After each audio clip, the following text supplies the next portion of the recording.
10, 9, 8, 7, 6, 5, 4, 3, 2, 1, 0.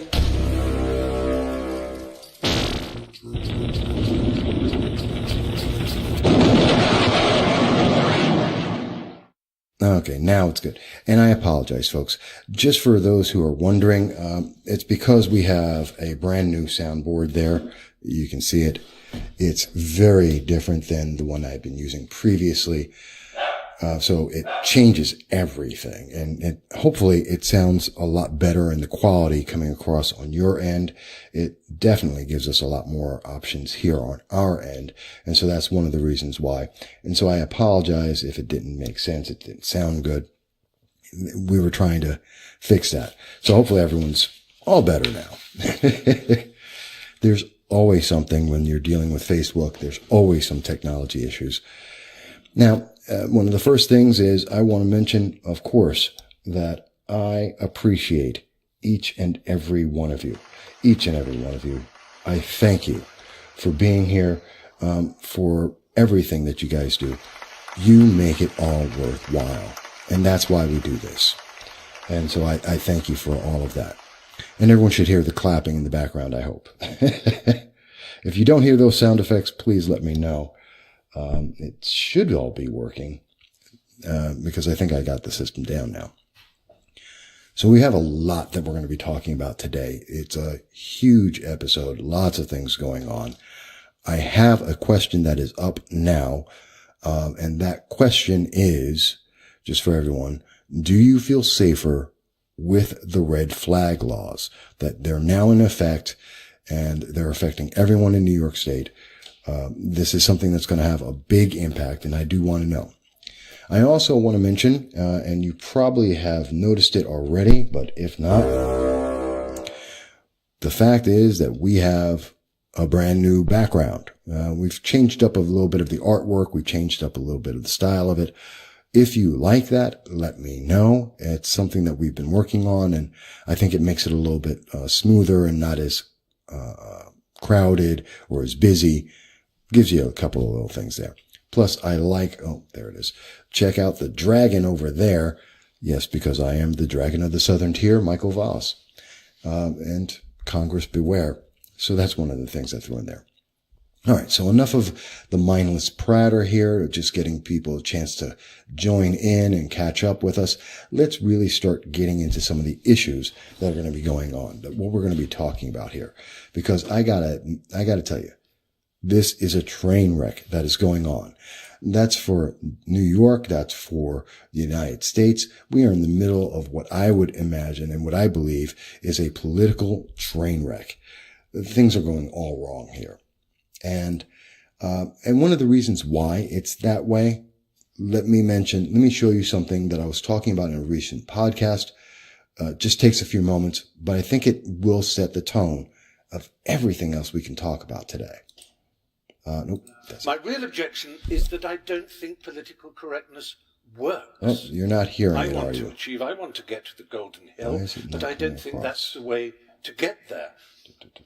I believe one of the greatest human failings is to prefer to be right. There is no perfection with the technology.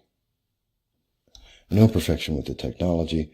What I thought should be working isn't working, so, well, I'll worry about that later. Okay. And I'll figure it out. Okay, so never mind. Basically, that was Stephen Fry. He was at the Monk event in Canada, and he was talking about the fact that very often we see that the progressive left is always looking to be right. That's more important than being effective. And he has a problem with that as a well-known and well-spoken progressive and liberal. So I think that's what we see here in New York.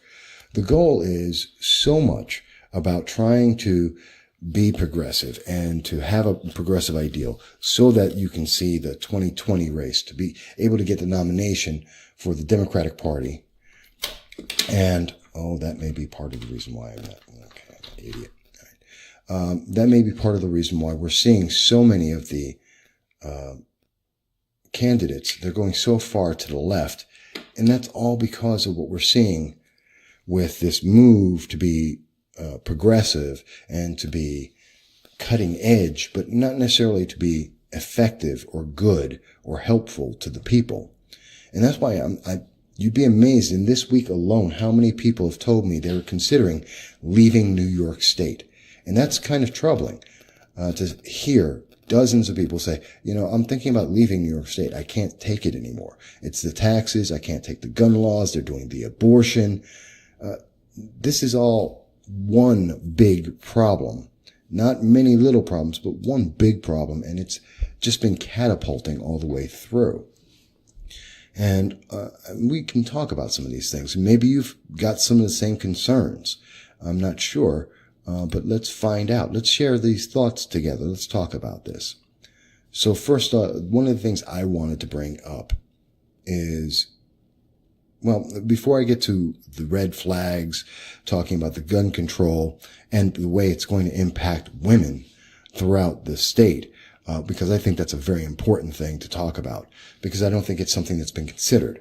How women are going to be negatively impacted on this, how families are going to be negatively impacted on this, because I don't think any of the politicians that voted on it, that voted for the red flag, that voted for the 30-day waiting period, that voted for late-term abortion at birth, that voted for paying for a free college for illegal aliens, I don't think they're looking at the consequences of what they're doing.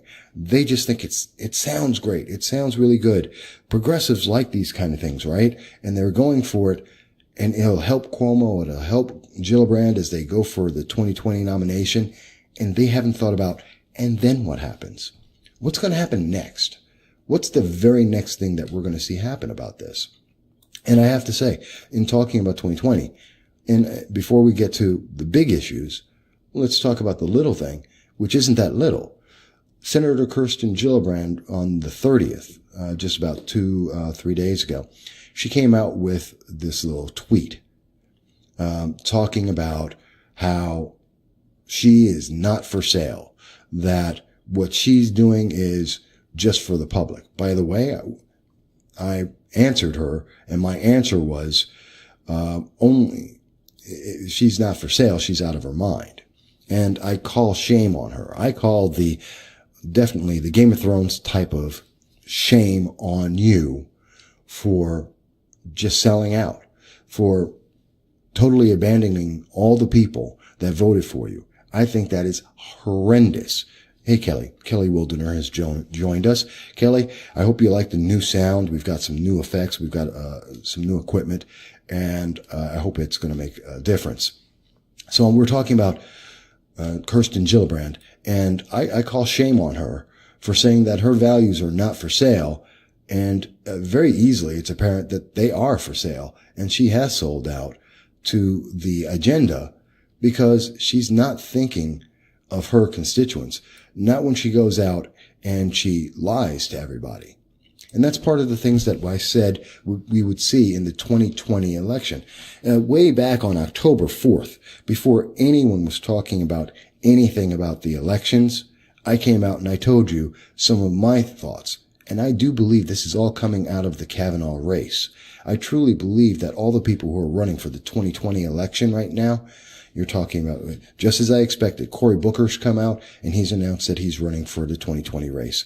That was yesterday. We saw that Kamala Harris just this week mentioned that she's going to be running for the 2020 race. We know that Senator Gillibrand is running for the 2020 race.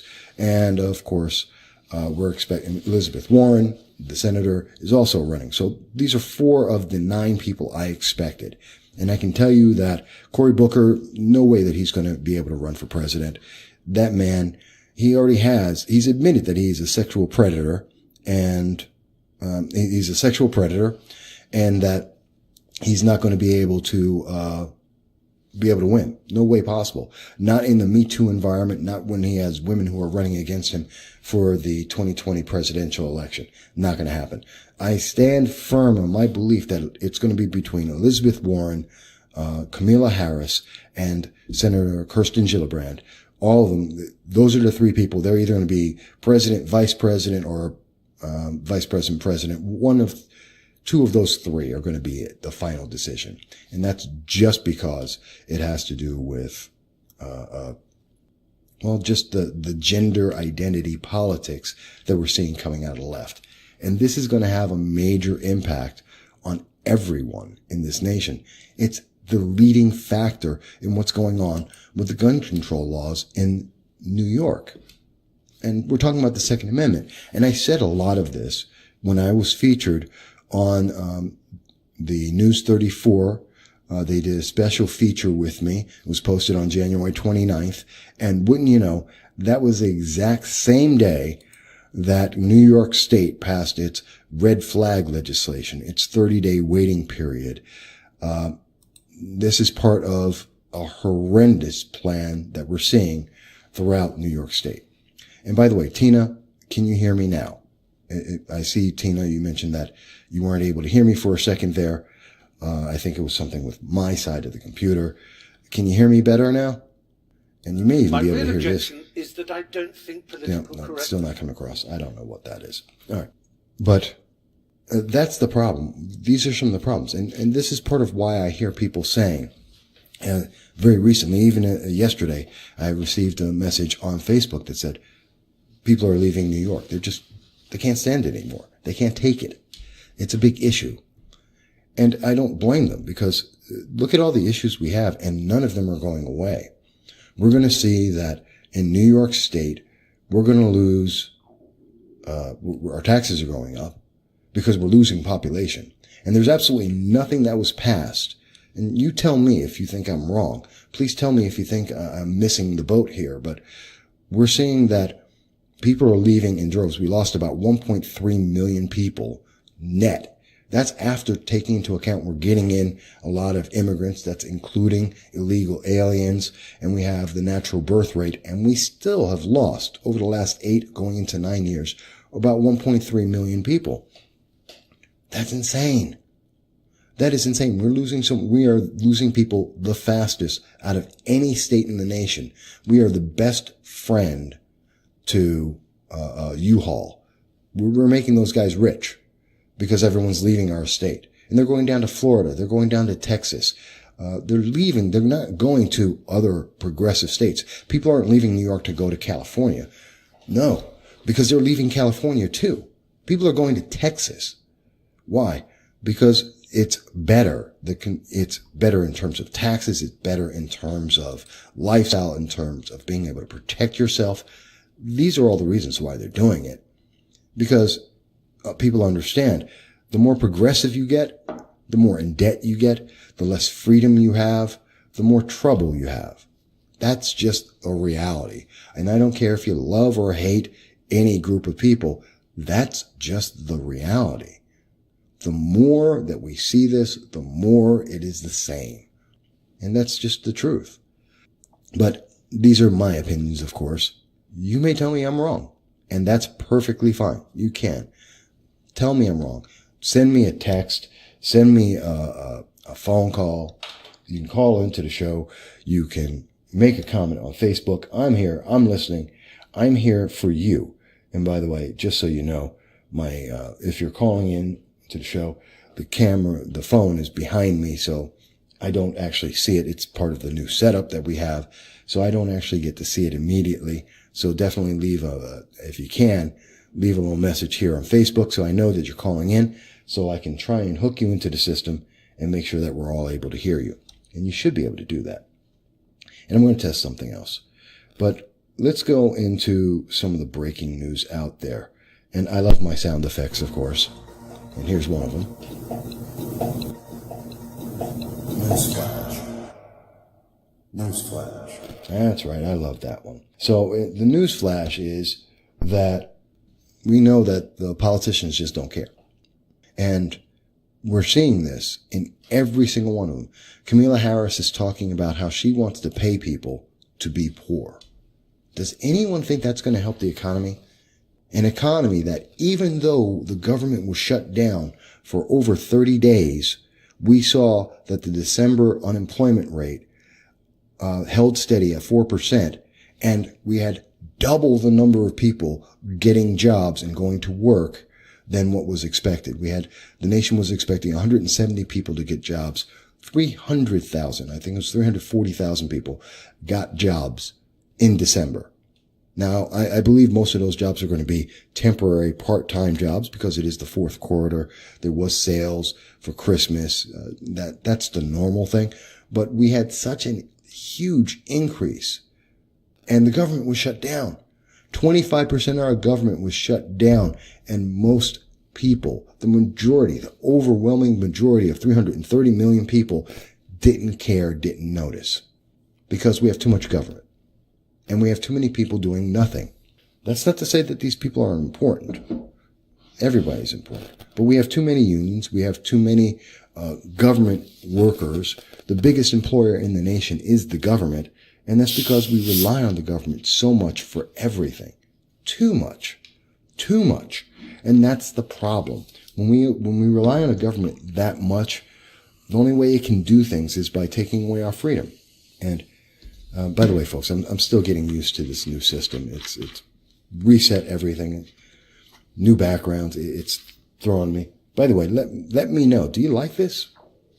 Tina, Kelly, let me know. Do you guys like it? It's new background, so this is my wall actually. So it makes it a little bit simpler in terms of the background. It's a little bit more uniform, and I've got a lot of equipment around. But and you can see on the screen. There's the new background there, the dragon, all of that. How do you guys like it? Tell me. If you hate it, I may change it. Then again, I might not. So, no guarantees there. But I might change it, so let me know.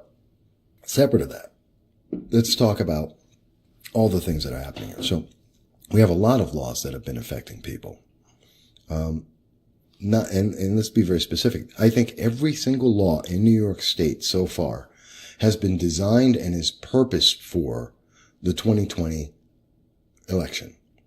That this is either to help a specific candidate or the potential candidate. So it's either helping one of the Democrats that are already out and already leaning to the left, or it's there to prepare for Governor Cuomo when he makes his announcement to abandon New York State and to try and run for the presidency. That's what I truly, truly believe. Oh. And by the way, Tina's making a comment, as I mentioned on the back. You're talking about that bright spot? Yeah, that's a light. It is very bright. And I don't know if that makes it better or worse for your viewing quality to be able to see me. I left it on because I thought it might give you a little better background, and I'm still trying to work out the sound effects here. But if this looks better, I'll go with it like this until I can figure out a different light source. So no problem. Thank you for the comment. It helps a lot. This is an interactive show, folks. I'm here working with you to try and figure out what's going on, what's the best thing. So let me know, and I'll try and make it happen. But I'm talking about Governor Cuomo. This man and the New York politicians, having a single party in charge of anything is always bad. If everyone is in charge of just New York State, if one party is in charge of the Congress, and I mean the Senate and the House of Representatives and the presidency, that's bad. Single government never works out well. It is never an advantage for the public. That is an absolute. It is never good for anyone. So what we want to see instead is something that's a little bit more realistic, which is that we have a government that actually pays attention to everyone. And by the way, Jennifer James, hello. Good to see you. Always happy to see you there. And thank you for the like. So, one government is a bad government. Always. What we need to see is a government that's a little more balanced. But in New York State, we have that one government. That's what people elected in. One government, one voice.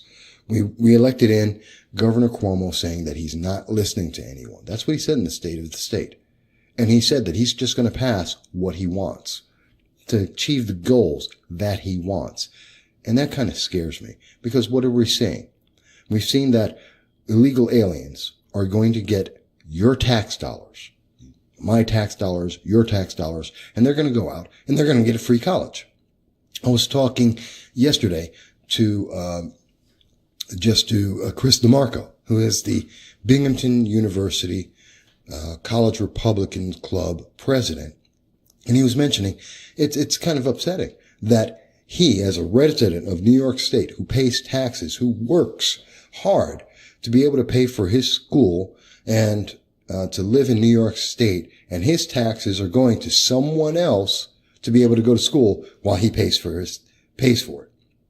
His taxes as a student, everything he buys in New York State is going, his car insurance, everything is going towards some illegal alien to be able to go to college. And that's not to say that they're bad people, but that's a bad purpose. Why, in the words, and you can go check out the article. It's on the No Soundbites Allowed podcast. And you can listen to Chris talk about this, where he's mentioning for himself that he believes that it's just not a positive thing, and that it's very, very bad that he has to. And I'm just trying to, I don't want to put words in his mouth. I would rather you listen to it and you'd be able to hear it yourself. But he's just upset that he has to pay taxes as a student, and his money is going to someone else while his costs are going up. I can understand how he could be so upset.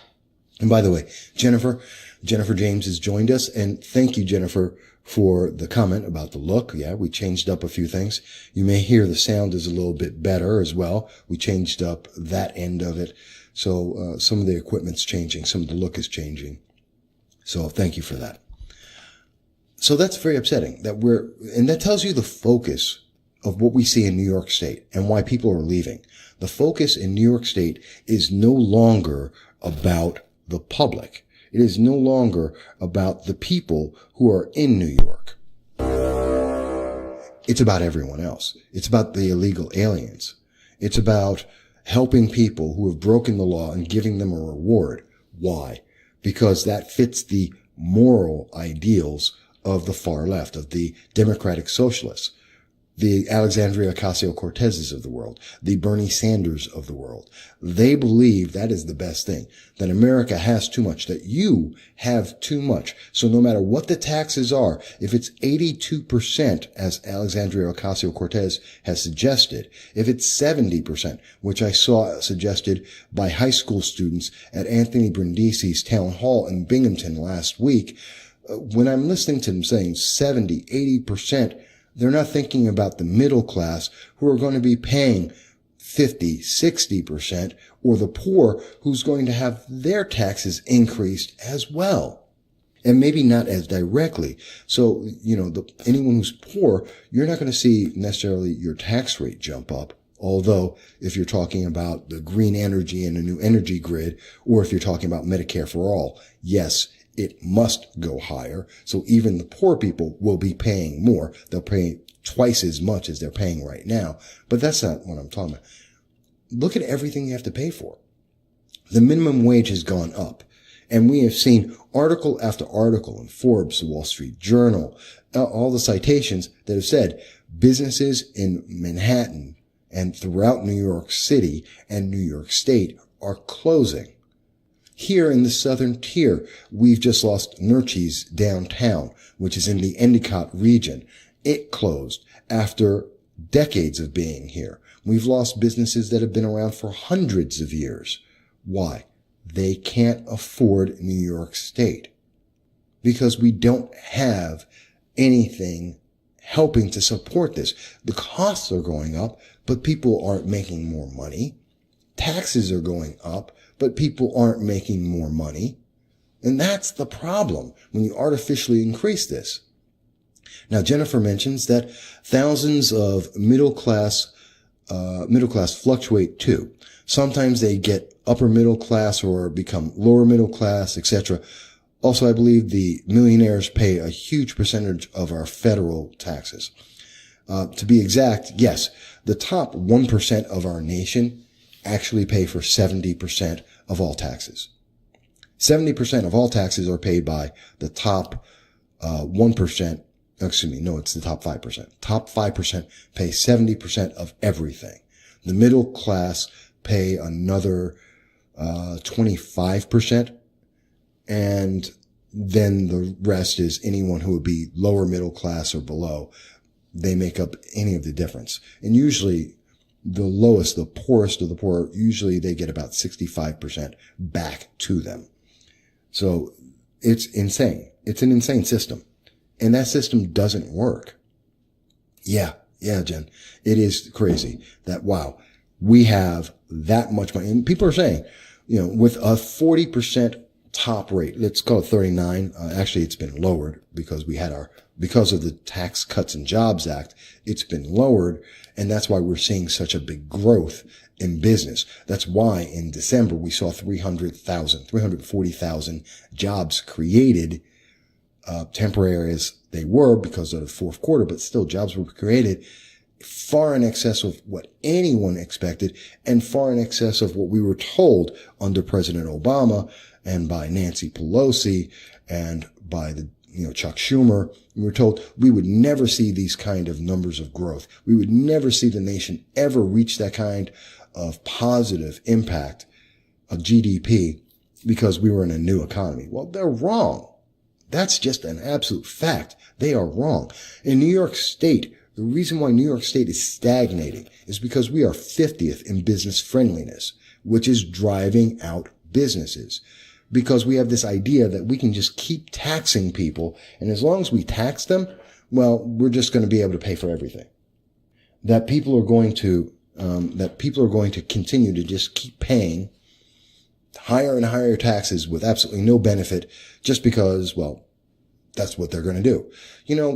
They tend to forget people are moving.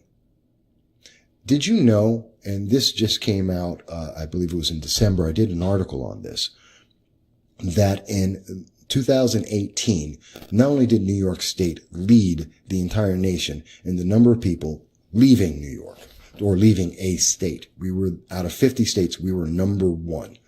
Everyone was leaving. Did you know that the largest center of people leaving, we've had 4% people leave in, just in the Broome County region, the southern tier of New York left, and that's leading the state, but that's not it. In Putnam County, Putnam, Westchester, they lost 28,000 people just in 2018.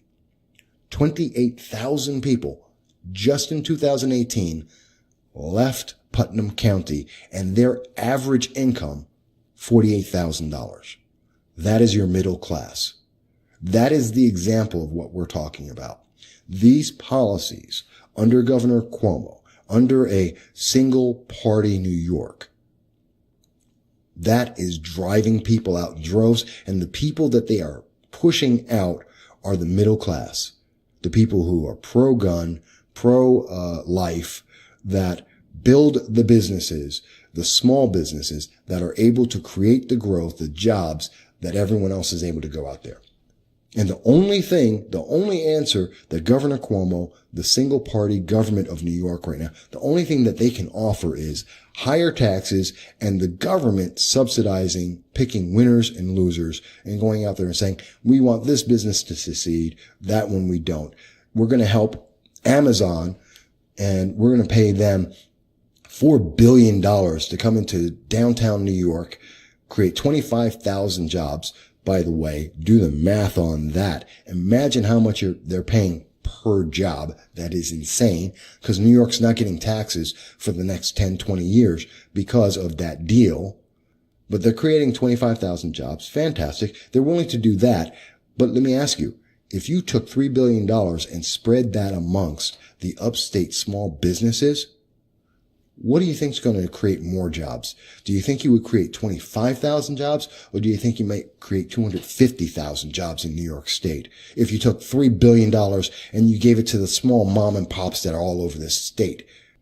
And every one of those mom and pops across the state just hired one or two new employees. I tell you what, there are 3,500 businesses in the southern tier. Specifically the Broome, Binghamton region. You have about 3,500 jobs. 9 years ago, there was 4,300 jobs. We've lost 800 jobs, assuming that every single one of those businesses had only one person. That's 800 people who left. But we know that's not a reality. They had 3 to 5 employees minimum. Some of them had 10 to 15. But let's just assume that they have no more than 5 employees apiece. 800 businesses. You're talking about 4,000 people. Okay? Now, just imagine if you took a piece of that $3 billion that went to Amazon and instead of having those 4,000 people leave, imagine if we gave those small businesses an incentive and they just doubled their employees. That would be 4,000 to 8,000 people in. That's almost as much. And that's just in the Binghamton region. And you could double the number of employees easily for less than $1 billion, less than $10 million. You could be able to boost those businesses, double the number of employees, and be almost at the same number of people coming in as you have in New York City for Amazon. Think about that. And Jennifer mentions, how do I donate to you? Can you put up a link right now? Sure. Jen, if you see on the bottom of the screen there, it should say I'm going to take a look at what you're saying. Yeah. Where you see it says https://streamlabs.com/Michael Vasquez 1. You can go right there. You can use that to make a donation. You can use PayPal for that. That's a PayPal link. And that's for the podcast itself. It goes right into the PayPal account and you can make a donation there. You can also go to my GoFundMe. And I have that. Let me find that for you. God help me. I'm trying to do a dozen things at once, so please bear with me here. It's a new system, so I'm trying to do everything. Righty. And I'm going to bring this up for you guys so you can see it as well. And, oh, by the way, I do want to mention that I have some great people that I have to thank. And thank you for reminding me of this, Jen. I want to thank and I appreciate a couple of people who did some phenomenal things for me. They are some of the best people around. I have some of the best fans around. And I did mean to get into this, and I want to do this with this. First, I want to do this. Newsflash. The newsflash is that I appreciate everybody who has donated. I want to thank very directly and very clearly. I want to thank Ed Hickey, fantastic help that he has provided to me. I want to thank Bob Woodward, Bob Murphy, Robert Murphy. He has done an exceptional job. I thank you so much, Robert. I can't put words to the amount that he donated there, and I'm so appreciative of it. I have to thank Michael Woodward, who has done so much to help me in this and help to get some new equipment here, helping us hit our goal. I thank him so much. And I want to thank, there is Jared D. I know you're out there, and I want to thank Jared D. as well for his donation, because whether it's large or small, it makes a big deal. I also want to thank Rich Pertel. He had also made a donation, and it helps so much. Now, they donated to, I have a GoFundMe account, and I created that. And so they donated directly to that. And that's why you don't see it in the above. It was about $100 all total from those gentlemen. This is so you can see it on the Soundbites. Now, the GoFundMe page is very clear itself, and I want to get that for you. I'm going to try and get that put in clearly. So bear with me for a second. You're going to see some weird stuff on the screen as I try and put in that the GoFundMe page so that you can see what's going there. But what you are seeing right now is Gillibrand, and she's the woman that I believe, shame on her. She's done such a horrible job. And I think we need to all just hold her accountable for the things she's doing. She's done a horrible, horrible job. But You should be seeing it pop up. Oh, wow. That's way too big. Let's try and make this more reasonable for you guys. There it is. There's the GoFundMe. Of course not. Well, I will work on that. There is a GoFundMe page. And that GoFundMe page has a lot of information on it about the goals and what we're trying to do here. So I apologize. It looks a little weird, and I was trying to show that. But again, it's hard to do something like that while the show's going on. But again, to answer your question, you can go to the streamlabs.com, that link you see on the page, and that will go to another one. Tina DeBella mentions Ted wants to donate, but I think directly to you. He is not computer savvy. Okay. Hey, I'm loving life. People want to donate. You guys, I don't know what to say. I thank you for these comments and these thoughts about donating. By the way, I would love to see someone donate to the Streamlabs, because it should show up on the screen while we're talking live. Even if you donate $1, it should just show up there, and you'll see it on the screen, and it'll pop up with a little animation there. So that's what's supposed to happen. But for Ted or for anyone else that may want to make a donation and they're not sure how to do it, first of all, I just want to thank them, because it's incredible. You guys are great.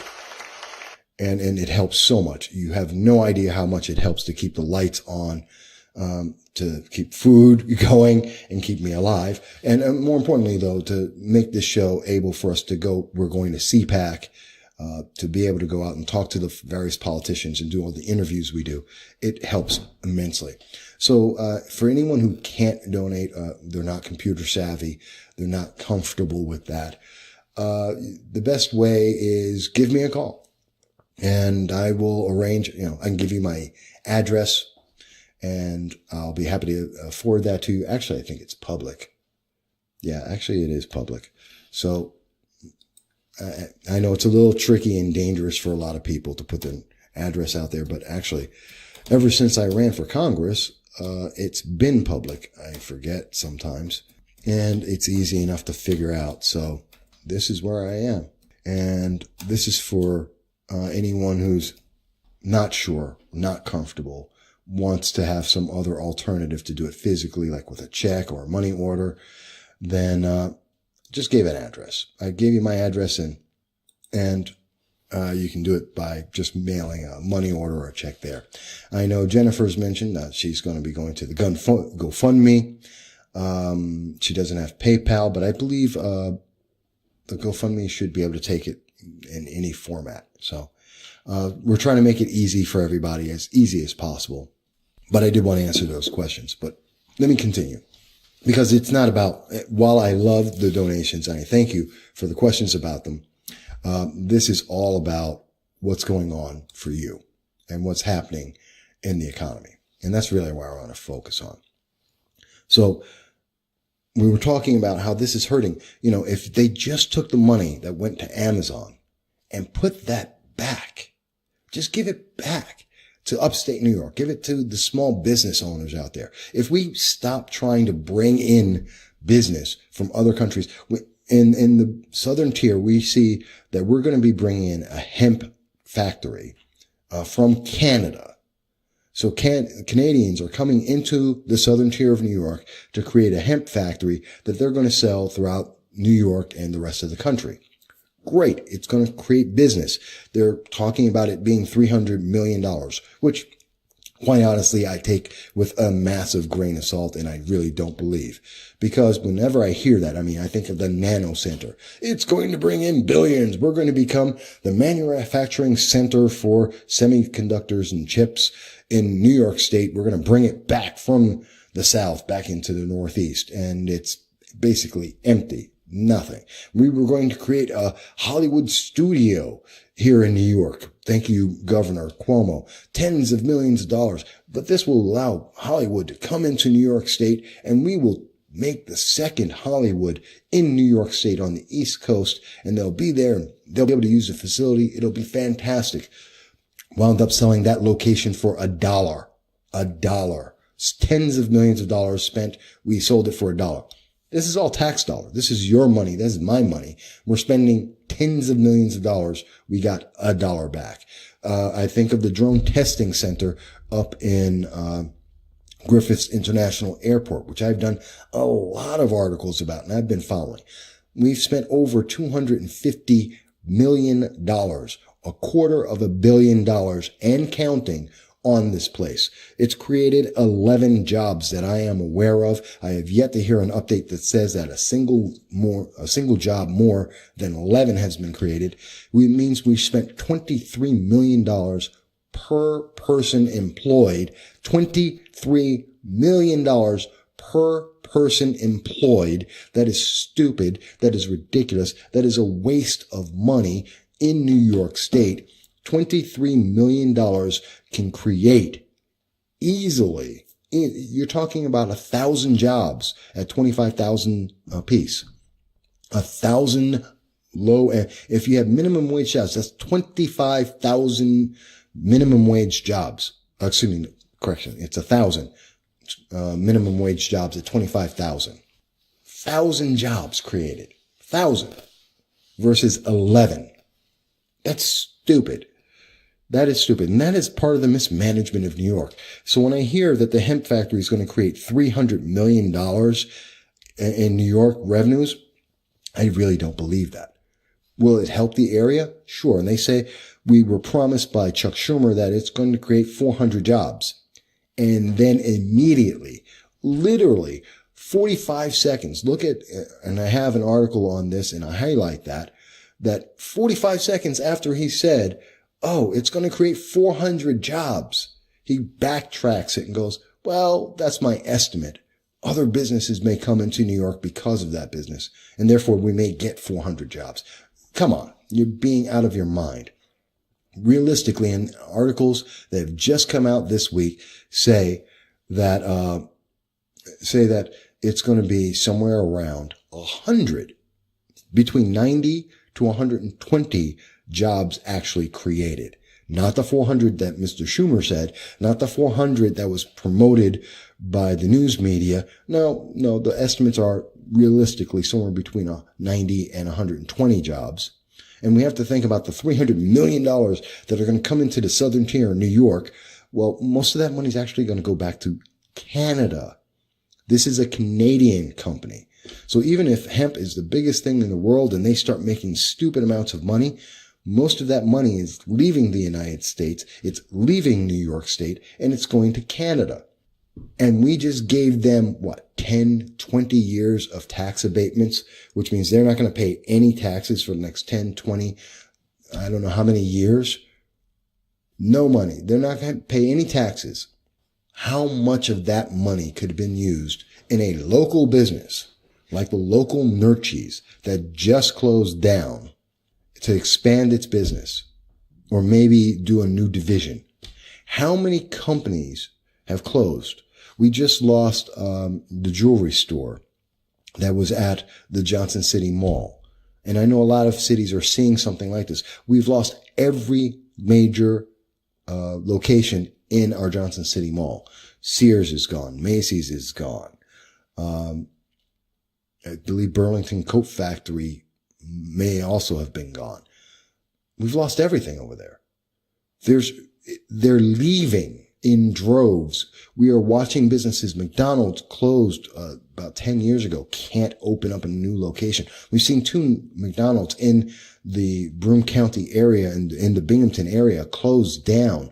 I mean, how many times do you hear about McDonald's ever closing? You just don't, but they are. We're watching businesses that should not be able to close or uncharacteristically closing, that are closing in droves and leaving the area. We've lost banks. We've lost grocery stores. Come on, people. The signs are all over the place that we are failing. And that's coming from the governor. And that is coming from the focus on these big names. Amazon. Yay, Amazon. But what about the small business? What about the small business owner? You know what they get? They get a tax increase. They get a tax increase so that their taxes that they are forced to pay, they do not get any break on the taxes. They have to pay more so that some kid that is an illegal alien can go to college for free. Because, Senator Gillibrand needs a boost to be able to go out and try and run for president. Shame on her. Shame on her for selling her values. And that she is forcing us in New York State to make this a bigger train wreck and to punish people. And I mean, when we're talking about punishing people, it's not just the taxes. I mean, let's be real honest here. It's not just about the taxes. And I'm going to go into that in just a second, because I have to ask all the women out there about how safe they feel, about how comfortable they are. I really want to know from the women, and I want to focus on the women about this. But I do want to also mention that Jennifer James had mentioned that you can also see about the fundraiser, the GoFundMe, on the City of Binghamton Republican page, which is fantastic. So it's out on Facebook, and it's been promoted by other organizations, and they're talking about it. And again, every dime helps. It helps a lot. It makes a difference in keeping the lights on and helping us to get to different locations and to be able to do everything we do. What was that noise? That was really loud. I'm not sure what that was. I think someone was trying to contact me on the phone, and it did not come across. Like I said, the phone is behind me, so I can't see everything that's going on right away with that. So I apologize. But that being said, so I do appreciate that. Let me ask, I want to ask the women out there, and I really hope the ladies can answer this for me, because I just want to know this answer.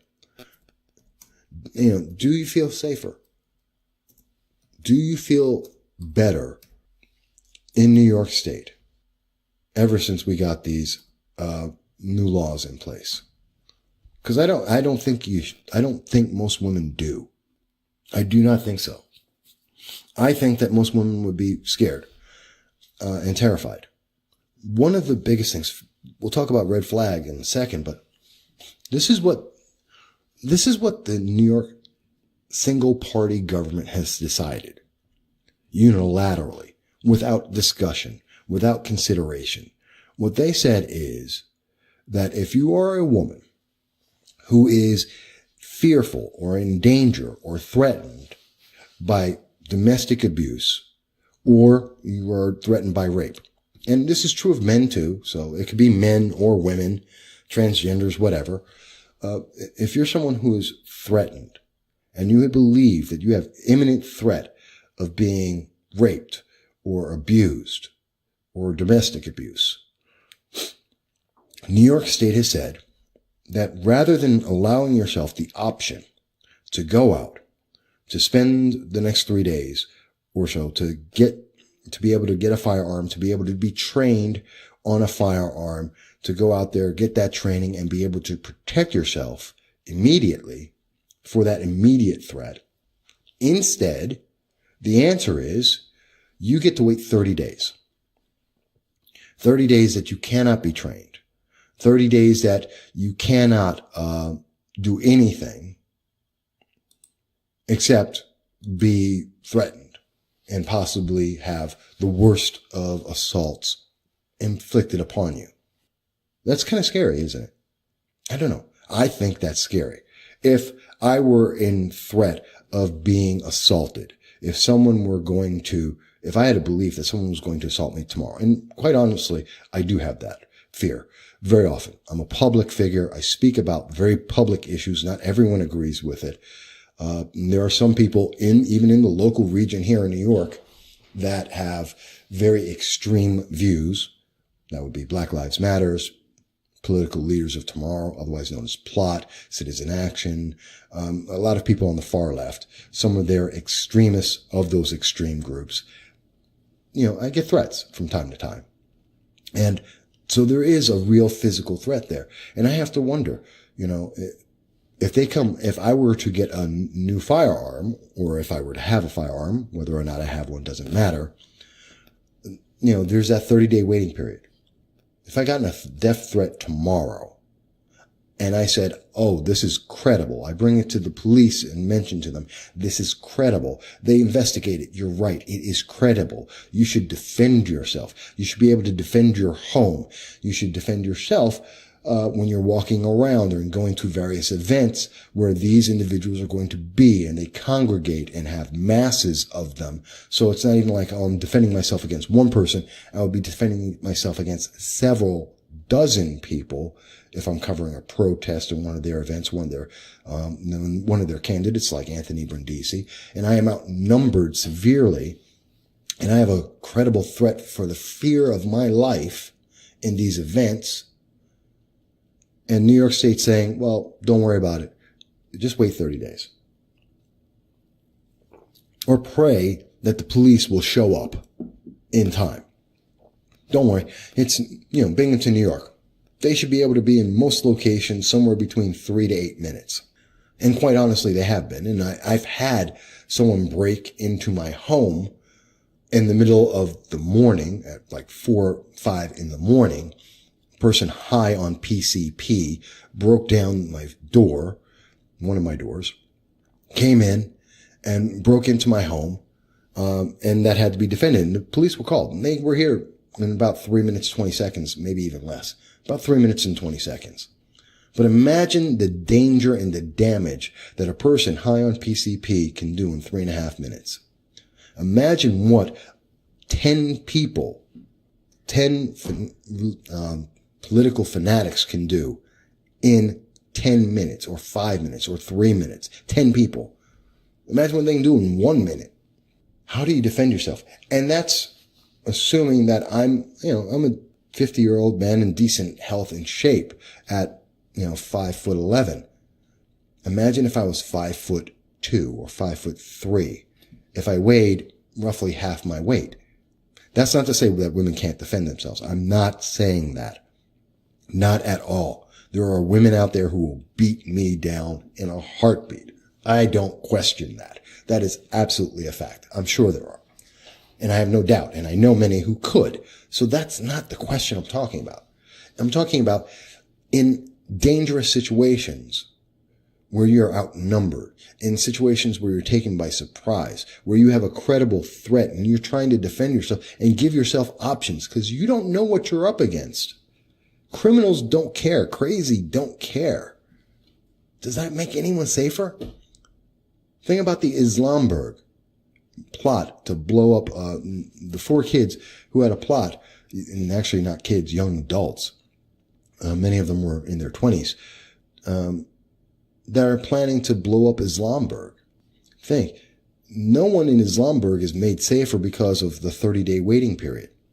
They weren't, because the kids had firearms that they took from other family members, other people. And they got those. And I don't care if people want to say, well, they can lock them up into safes and everything. You know what? Your kids take their parents' cars. They take their parents' alcohol. They get into places that they're not supposed to be able to get into. And they use these things. We did that when we were young, and the kids today are doing it. And the kids tomorrow will do it too. Kids get into things they're not supposed to get into. They get access to things that they're not supposed to have access to. It happens regularly. These kids made a purposive plan. But let's say that they couldn't get to the firearms for some reason of their family members. They were making bombs. There is no permit that you can get that will allow you to make a bomb in the United States. You cannot do it. You cannot legally make a bomb. The kids made bombs. Waiting 30 days for a firearm to protect myself from some kid making a bomb does not make me safer. It doesn't make anyone safer. And you want to look at the things that are driving people out of New York State? Here we go. We've been talking about it. Higher taxes and stupid laws that do not protect people, and a focus on the wrong thing. They're focused on Amazon instead of focusing on small business. They're looking at raising up taxes rather than lowering them, which has been proven to work. We're looking at taking away people's rights to be able to protect themselves and to defend themselves. And we're looking to empower criminals. What is Governor Cuomo and the New York government thinking? And then they wonder why we've lost 1.3 million people in this state. It's just insane. Tina mentions none of the gun restriction laws make any law-abiding citizens safer. It benefits the criminal and the crazy. Tina, I absolutely agree with you. You know, I've been speaking about this for a long time. I've been warning about the red flag legislation and many of these legislations for years. I am a Second Amendment advocate. That's why I got interviewed this week by News Channel 34.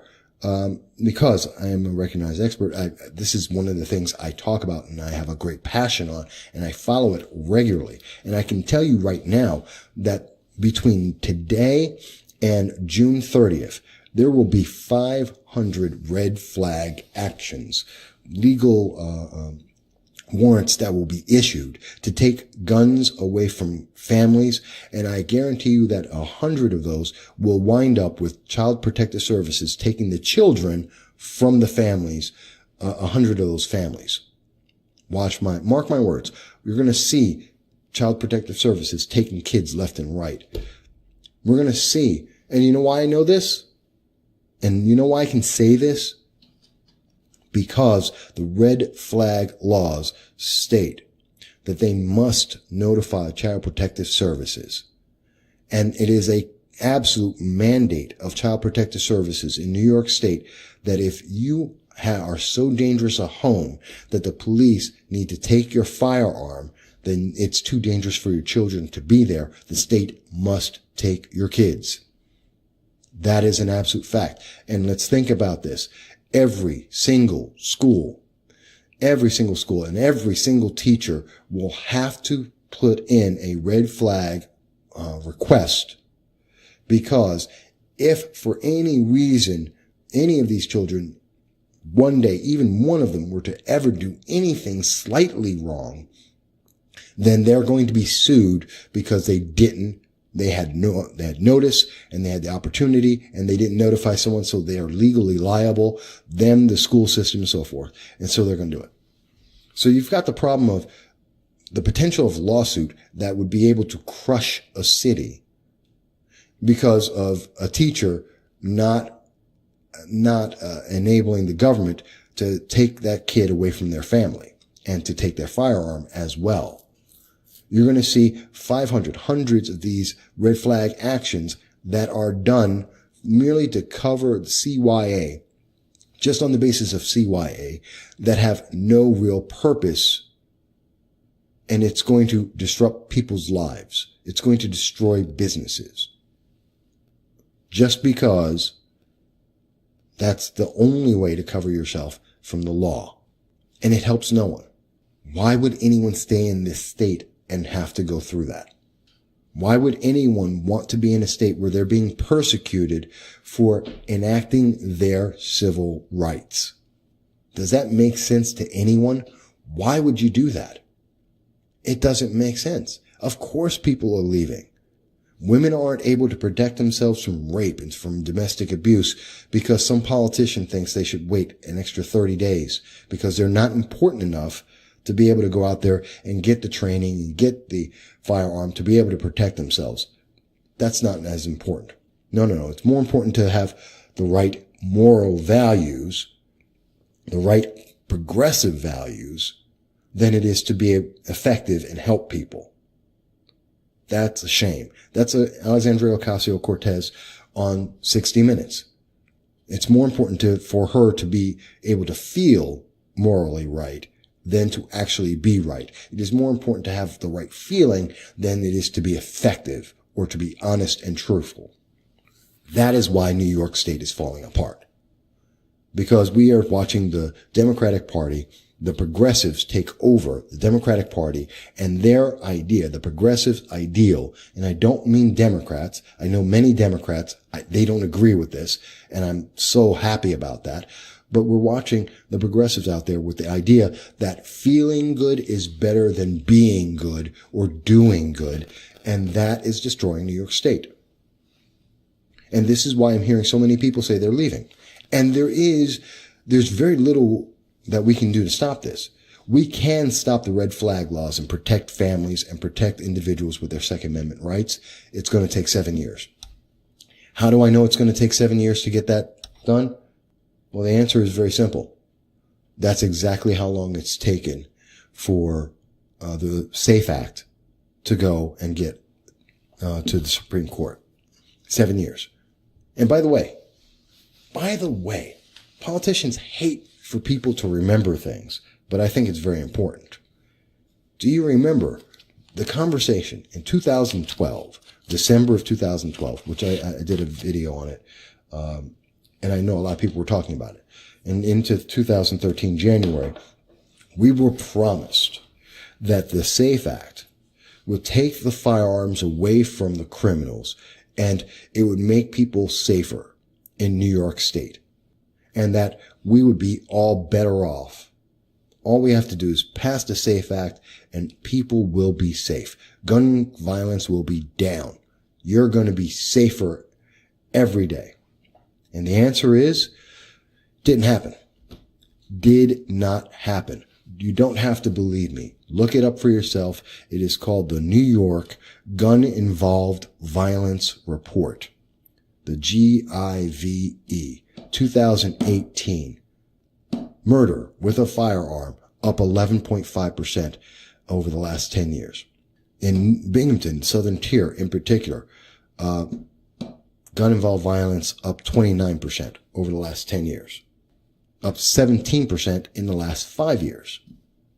You don't have to believe me. Look at the government's own data. These things failed. This is why people are leaving New York State. And for New York State to keep and maintain people and to be able to grow this state, we need to do some very simple things. Stop focusing on big names. I don't care that Amazon wants to come into New York City or New York State.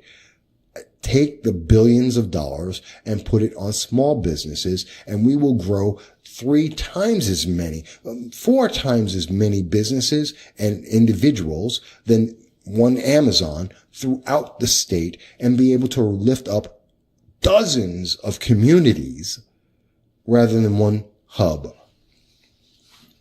We will have more of an impact on the entire state than one little city.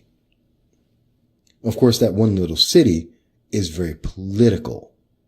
So that the reason why Amazon is in New York City, which is one of several hubs, and actually not the best hub, because it's so condensed and so difficult to maneuver for what they need to do. They could have done better upstate in New York, where there's less congestion and allows them more maneuverability and more space to be able to build out and do what they need to do and even expand, which they don't have in New York City. But if they were really smart about it, take the money, put it on small businesses. You grow those small businesses. More people come into the state to grow and develop and have more skills and be able to live a better life. That's not what we're seeing. That is a problem. It gets even worse. We're now taking away the rights of individuals, and we are punishing people without ever having committed a crime. That's a problem. It is a massive problem when you are able to go out there and punish and take away people's firearms, their property, take away their livelihoods, to be able to affect their interactions with the rest of their public, and to take away their kids without ever committing a crime. That should terrify people. It should terrify people. And I know when I've spoken to State Senator Fred Akshar, it terrified him. I can tell you that when I spoke with Assemblyman Clifford Crouch, it terrified him. I can tell you that when I spoke to Assemblywoman Donna Lopardo about the red flag laws, she mentioned how they were very flawed. On this program, No Soundbites Allowed podcast, she admitted that there was a problem with these laws, that they are flawed in the way they were written, and they need to be rewritten to respect the rights of gun owners and people in New York State. And guess what? She voted for it, and it's now passed, and now we have to deal with it. The very Democrats themselves who voted for this know that it is a bad legislation, that is completely flawed and hurts more people than it helps, and yet they voted for it anyway. Women are more in danger now, quite honestly, under the new slew of gun legislation that has come out there than ever before, in my opinion. And please, women, you tell me. Tell me if you think I am wrong about that, or if you feel more empowered, if you feel safer. I know Jennifer mentioned it. Tina, I believe I know Tina's, she's spoken to me before. I believe I know her position. I'd like to hear it from all the other women out there. You tell me, how can you feel safer? Or tell me, do you feel safer, or do you agree with me that you are less safe today than ever before? And in fact, women, while we're talking, let's ask. Abortion. Do you believe that women have more rights or fewer rights when it comes to having children? Because I don't see this late term abortion. This is the thing that gets me. It is the late term. It is I heard the argument from a politician who voted for the late term abortion that this law allows. And that's the big thing. The reproductive law allows for the ability to abort a child up to birth. Now, the answer from the politician, and I don't want to get that politician in trouble on this. People can look up the voting records and you'll see it's someone relatively local. But what they said is, well, people misunderstand. No one's going to do that. Then if you're never going to use the ability to abort a child in the 7th, 8th, 9th month, why does the law say that you can? We live in a society, especially in New York State and in the progressive states, where people do things because they can, not because they should, not because they need to, but because they can, because they have that option, because it's possible they will do it. And we see people do it all the time. It's not a matter of whether you should do it. It's a matter that they can do it. And the law was written so that you can do this. And I've seen from many, many doctors and many nurses that have said there really is no life-threatening or almost no life-threatening issue that could possibly happen to a woman in the 3rd trimester where the child is completely viable and that child cannot be born and still be able to save the life of the mother.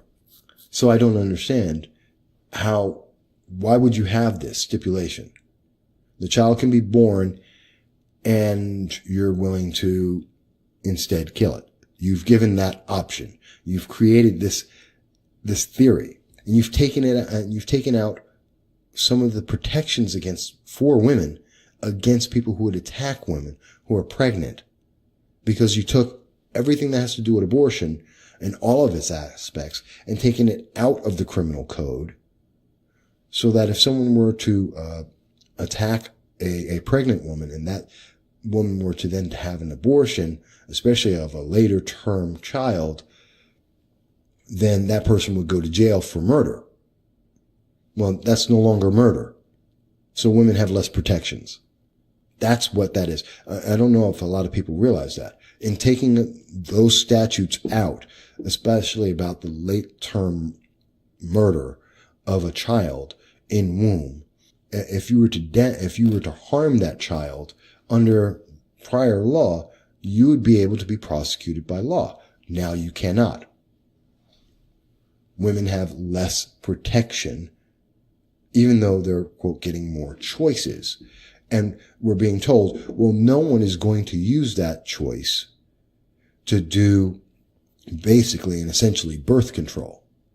And the answer is, that's a lie. That is an absolute lie. There are people, will it be everyone? No.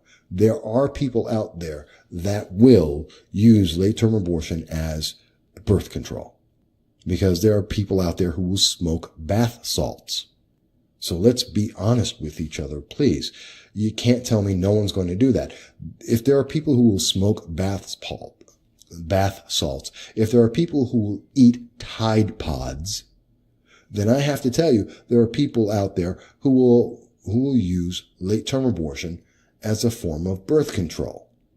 And it doesn't matter if there's a lot of them or a little bit of them, they're there. And that, to me, is murder. Unnecessary murder that has been legalized. And I think it sets a bad precedent. And it just tells you that government doesn't care about lives. These very same politicians that are so adamant that you must have the ability to kill a child that could be born and live, but you'd rather kill that. You'd rather have the option to kill that child available rather than, and while they're focused on that, how dare you say that that you tell them to not fund a college student who's an illegal alien going to college. I have literally seen Planned Parenthood stand up for illegal aliens in DACA. There is a tweet out there, how they're talking about that every life deserves to have every option, and you can't take away a illegal alien's right to go to college for free on the taxpayer dime. And these are the same people who are more than happy to kill a late-term baby. I don't get it. It doesn't make sense to me.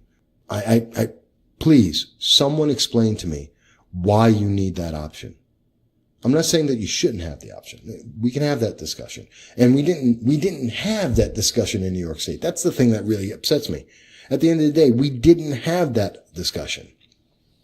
And I don't agree with this thought that, you just can't. Mike, you have no choice on that. You have no voice on that because you're a man. Screw that. I'm an American. We all have a voice. We all have a choice. We're all involved. We're all equal. Now, do I know a lot about the subject?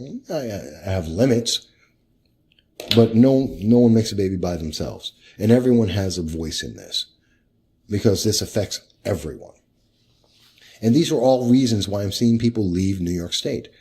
I mean, think about this today. We're talking about all these different categories. We haven't even gotten into Medicaid for all that's going to destroy private health insurance. You thought it was bad when President Obama said that you can keep your doctor, and he knew he was lying to you. He said it 20 times and knew each and every single time he said it that it was an absolute lie, that you would lose your doctor guaranteed. You could not keep your doctor. He knew that. It was the greatest lie of 2013 by Politico, and he knew this. And now they're telling you in Medicare for all, don't worry, you're going to have great health insurance, except you're going to lose every private health insurance in the state. And we're going to triple your taxes to be able to pay for a generic insurance that does not provide you what you have now. So it's even worse than Obamacare. And they're going to mandate on you. Where are we going? And people are saying, when I look at this, I'm looking at everything that has been on the agenda for New York State since 2019, since the second they figured out that it would be one single party running New York State, and that Republicans and conservatives and libertarians had absolutely no voice until the next election cycle. Knowing that they had that, we have watched them run out with every lunatic idea that they have been trying to pass for the last 10, 15, maybe 20 years. No matter how insane the bill is, and they're throwing it out there, no matter how badly it affects business, no matter how it affects private lives and the rights of individuals, and whether or not it conflicts with the United States Constitution, they're throwing it out there and just going for it. And I need to ask people, can you name one thing that has been passed so far that actually helps New York State? Name something that they have passed so far in 2019 that actually will benefit the public, that will either grow work, create jobs, improve businesses, help people's lives. I can't name anything. The minimum wage is going up and the number of jobs are going down, and the cost of goods are going up. People are losing their minds in Manhattan and across the city of New York. Why? $15 downstate, and almost that here in upstate New York, and soon to be that in upstate New York, is driving up the cost of everything that people want to buy. I was in a conversation just a couple of weeks ago where we had several of the state legislators from the Assembly and the State Senate that were gathered together in the county legislature were all gathered together. And the gentleman was pointing out to them very clearly, did you know you can go, if you bought a meal at Starbucks here in the southern tier, it's going to cost you $12. If you just went 15 minutes across the border into Pennsylvania, that exact same meal costs you $8. Is that not huge? Is that not enormous? Is that not insane? That's a 30% discount, a 33% discount, a reduction in the price, just traveling 15 minutes. Who do you think that's going to help? New York State or Pennsylvania? What do you think it's going to do to the businesses as more and more people, and there's been report after report, please look it up. Look in the New York Times, the New York Post, Washington Post. Don't believe me? Look this up. It's already out there. And you will see the information that people are abandoning the businesses. They're taking lunches from home to work. They're not going out and spending any of the money that they're supposedly making. These businesses are cutting the hours and numbers of workers and increasing the cost of the goods so that people who don't have a lot of money can afford even less. The people who are working get to work less and therefore make less. And many of the businesses are just saying, why am I even bothering here? And they're leaving. As we saw in Putnam County with 28,000 people who make 48,000. Those are your small business owners right there. They all took off with their businesses. How is this helping anyone? I don't understand it. I don't understand it. By the way, Cheyenne, I see that you joined us, Cheyenne Day, and I enjoy and thank you for that. And I'd love to hear your comments. Please tell me, am I getting something wrong? You're a younger woman. Please let me know. Did I miss something here? Is it wrong about some of the things I'm asking? Do you feel safer because you have to wait 30 days to be able to protect yourself from a potential rapist or from potential domestic abuse? Do you think that has helped you?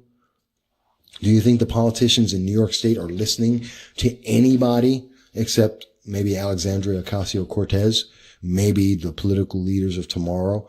Maybe, Citizen Action, the farthest of the left. Besides them, do you think they're listening to anybody about what actually will be good for New York State? Do you think that the idea that we are spending billions of dollars on one company instead of taking tens of millions of dollars and spending it on thousands of businesses, does that make sense? I mean, does the math work out? Besides the nice headline that it gets. I'm in the last few minutes here, and so we're wrapping up. And I hope everyone has enjoyed the conversation. I always enjoy the conversation with everyone here because you guys are all great. And you guys all make it worthwhile. All right. And that's why I do this, because you guys are fantastic. You really are. You are the best people around. And I love each and every one of you. And I thank you for everyone who's gone to the, either to the GoFundMe or the PayPal, made a donation. It means so much. And I thank each and every one of you, especially, again, I want to go over Ed Hickey, Robert Murphy. I definitely want to emphasize you guys, but of course there's also Jared D and Michael Woodward. You guys all make that possible. And I thank you. You guys are fantastic. But I also want to say thank you for everyone just listening in. And I have to tell you, always remember, there are a lot of politicians who follow what is going on in this show. They listen to the conversation. They listen to your responses. They hear what we're talking about. And I know that. I know for a fact. Many of them have told me directly, many politicians that I'm in touch with, both here in New York and down in D.C. and other parts of the nation. They tell me that, Mike, hey, we were listening to this. We heard what was going on. I didn't know people were interested about that. I didn't know it was that big a deal. I didn't know that they have that much animosity about this or that. Sometimes it changes the way people vote. Sometimes it doesn't. But they can't say they didn't know. And it helps them to communicate and get information out there. Whether you agree with it or not, that's another thing altogether. But they are paying attention. And we're going to make a bigger splash when we get our chance to go down. And we're going to go down to CPAC, and we are going to make some noise down there, and we're going to get some great interviews.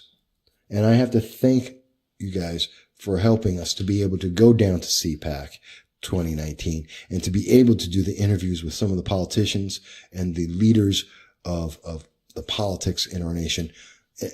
We want to thank you for that because you make it possible. And I want to thank you guys for helping us to deal with just locally. I have to mention, coming up very shortly, we're going to be over the next couple of days, we're going to be interviewing a Rich Pertel. He's a libertarian who's running for an elected office out in Tioga County in the city of Owego. So we're going to have an interview with him, and that's going to be really exciting. You'll see that on the No Soundbites Allowed podcast.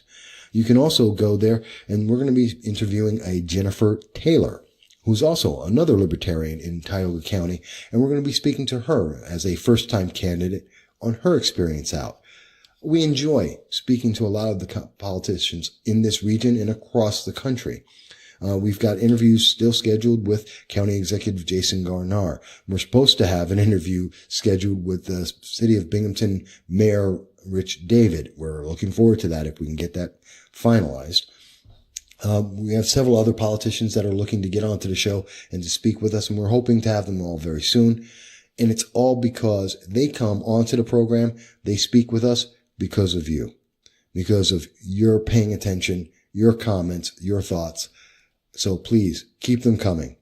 You can reach me on Twitter at MVConsult. You can reach me here on Facebook, which is the Voss Political Commentary, and you can see some of the other podcasts we have done. You can always go to the vosspolitical.podbean.com, and you'll be able to hear all of the podcasts that we've put out, about 150, 170 of them now. You can also always go to the mvass.com, MVASS.com. That is our main hub site with all of our political commentary and links to everything that we do, including our YouTube, our Twitter, to be able to see Facebook, all of our independent articles that we write, all of the things that we do for you so that you have another point of view, not just sticking to the left, but actually paying attention to the details, letting you know about what's happening in your government, like the ethics violations that are going on in the Southern Tier that absolutely no one else in the news media is willing to talk about, but it is an absolute fact happening right now. So that's just a little of our background there, just to get you up to date. For anyone young, please do not smoke. That is not good for you. It's just a bad habit, way too expensive. I probably could have bought another house off of what I've spent on cigarettes over the years. So don't do that to yourself. But it is my habit. I have, everyone's got a flaw. That's mine. Let's see. We've talked about the red flags. We talked about the waiting periods. We've talked about the economics that are affecting our state, how this is going to negatively impact us. We're going to see, my predictions are, again, that Cory Booker will not get the nomination. Neither will Biden. Neither will Schumer. We're probably going to see Elizabeth Warren and Kamala Harris and Kirsten Gillibrand. Those are the big three that are probably going to wind up on the 2020 Democratic ballot, most likely. One of those, two of those three. We talked a little bit about that. I predict that there's going to be 500 red flag actions between now and June 30th. And probably 100 of those will involve children being taken from their families. Mark my words, we're going to see that. We see it everywhere else. We may even lose one or two people when police are trying to do these red flags, showing up at 5 a.m. You may see one or two people get killed because of that. Would not surprise me. It's happened in Maryland. It's happened in other states. I believe it happened in Oregon as well. I think it's going to happen here in New York as well. That being said, we also talked about women's rights. We've talked about abortion. We talked about why New York's economy is falling apart, why we're in 50th in business friendliness, how these laws are negatively impacting us, and we have the wrong focus. We're focusing on the wrong groups of people to be able to help our nation. These are some of the thoughts that I've had and we've talked about. I thank Cheyenne Day, Tina DeBella, Jennifer James, Kelly Wildener, and everyone else who has been around, that checked out the show, that listened to it, whether it's the first time or regularly. I thank you guys for being here and checking it out, whether it's you're doing it live or if you're doing it after the fact. Please leave your comments. I always listen. I always look it over. I always pay attention, and I'm looking forward to hearing your comments. Do let me know if you feel safer or not. Take our poll. Please do let me know if you like the new background, if the sound is better now and the equipment is better. I will improve on that. And if you can, please donate. But with that all said, I thank you for being with me here on this Saturday. I hope you had more fun listening to me and being involved on the show than standing outside in 11-degree weather. So I hope I gave you a great alternative there. I'm looking forward to seeing the Super Bowl. Well, kind of, sort of. We'll see. I don't want the Patriots. I'll go with the Rams, but we'll see. And other than that, I want to thank you, everybody. I hope you're going to have a great day, a great Saturday. I look forward to talking to you very soon. And until then, I want everyone to be very well.